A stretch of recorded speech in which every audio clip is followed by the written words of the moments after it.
নমস্কার। চিরঞ্জীব ভালোবাসা সামান্য স্পর্শ বাংলা ভাষার উচ্চারণে আবিশ্বের কবিদের কবিতা পাঠ। Chiranjeeb, a call of humble love, world's poetry. Here editor Debashis Bhattacharya reading world's poetry one by one. পড়ছি ইথিওপিয়ার কবিতা, কবি লিউ লেবসেকাল। আফ্রিকার অনুন্নত দেশ ইথিওপিয়ায় কবির জন্ম 1990-এ। ভিয়েতনামে অতিবাহিত করেছেন অনেকগুলি বছর।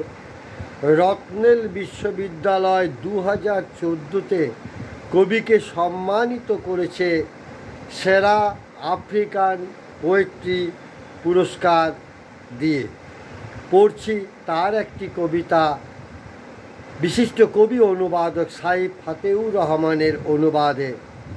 পাহাড়ে আরোহণ করব নয়া আমি, পাহাড়ে আরোহণ করব নয়া আমি,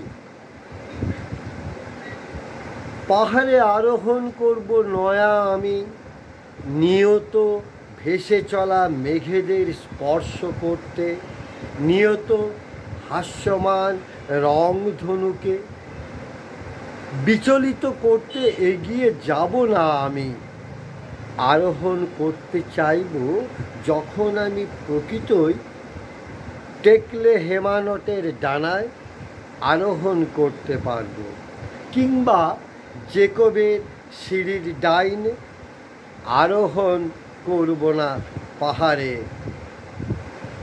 নিজের ইচ্ছেতেই আকাশ নেমে আসবে আমার নিকটে। কবিকে আমার শুভেচ্ছা, শ্রদ্ধা ও ভালোবাসা। অনুবাদককেও আমার ভালোবাসা। কবিদের জয় হোক।